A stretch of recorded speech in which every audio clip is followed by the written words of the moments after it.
بسم اللہ الرحمن الرحیم۔ السلام علیکم ورحمۃ اللہ۔ ایک صحابی کا واقعہ ہے کہ چند صحابہ کو کسی علاقے میں جانا پڑا تو وہاں کے بادشاہ نے ان کو گرفتار کرنے کا حکم دیا۔ اس کے فوجیوں نے پکڑ کے بادشاہ کے سامنے پیش کیا۔ بادشاہ عیسائی تھا۔ اس نے کہا تم عیسائی بن جاؤ۔ انہوں نے کہا ہم عیسائی نہیں بنتے، ہم تو مسلمان ہیں، ایک اللہ کو ماننے والے ہیں، ہم اسی ایک اللہ کا سبق ساری دنیا کو سکھانے کے لیے نکلے ہیں۔ اس نے کہا یا تو تمہیں میری بات ماننی ہوگی یا نہیں تو میں تمہارے ساتھ سخت سلوک کروں گا۔ انہوں نے کہا آپ کی مرضی، آپ جو چاہے کریں، لیکن ہم تو اپنے دین اور اپنے اللہ سے پھرنے والے نہیں ہیں۔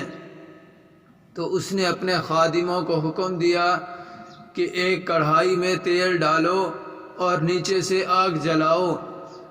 چنانچہ بہت بڑی کڑھائی میں تیل ڈالا گیا اور نیچے سے آگ جلائی گئی اور خوب زبردست طریقے پر اس تیل کو پکایا گیا۔ جب وہ بالکل پک گیا اور کھولنے لگا تو اس نے ان دو حضرات میں سے پہلے ایک صحابی کو اٹھا کر اس میں ڈالنے کا حکم دیا۔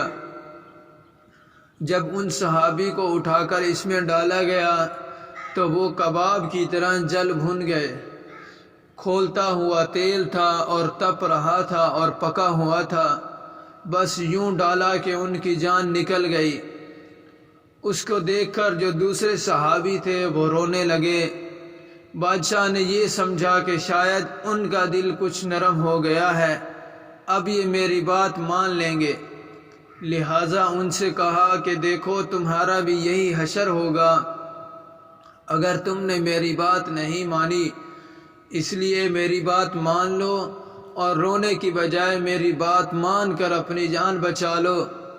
وہ صحابی کہنے لگے تجھے دھوکا ہو رہا ہے، میں اس لیے نہیں رو رہا ہوں کہ میں ان کی جان کو یوں نکلتے ہوئے دیکھ رہا ہوں، یہاں مجھے کوئی خوف اور وحشت اور دہشت نہیں ہو رہی، بلکہ میں تو اس لیے رو رہا ہوں کہ میں نے دیکھا ہے جو ہی ان صحابی کو اس تیل میں ڈالا گیا ذرا سی دیر میں ان کی جان نکل گئی، تو میں سوچ رہا ہوں کہ مجھے بھی تو اس میں ڈالے گا تو میری بھی جان اسی طرح نکل جائے گی، پھر میرے پاس اللہ کی محبت میں قربانی دینے کے لیے کوئی دوسری جان نہیں ہوگی، اس لیے میں رو رہا ہوں کہ ایک ہی جان ہے۔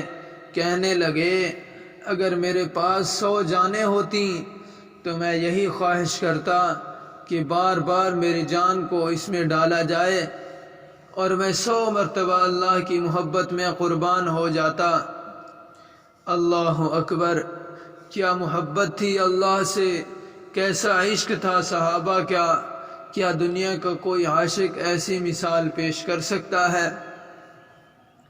حدیث میں آتا ہے کہ رسول اللہ صلی اللہ علیہ وسلم نے فرمایا اس ذات کی قسم جس کے قبضے میں میری جان ہے، میں یہ چاہتا ہوں کہ مجھے اللہ کے راستے میں قتل کیا جائے، پھر زندہ کیا جاؤں، پھر قتل کیا جاؤں، پھر زندہ کیا جاؤں، پھر قتل کیا جاؤں، پھر زندہ کیا جاؤں۔ تو دیکھیں جی، یہ تھے ان کے ایمان۔ دعا ہے اللہ رب العزت سے اللہ ہمیں بھی ان کے نقش قدم پر چلنے کی توفیق عطا فرمائے۔ کمنٹس کر کے اپنی رائے ضرور دیجیے گا۔ ویڈیو اچھی لگی تو لائک کر دیں، چینل کو سبسکرائب کر دیں۔ ملتے ہیں انشاءاللہ نیکسٹ ویڈیو میں۔ اللہ حافظ۔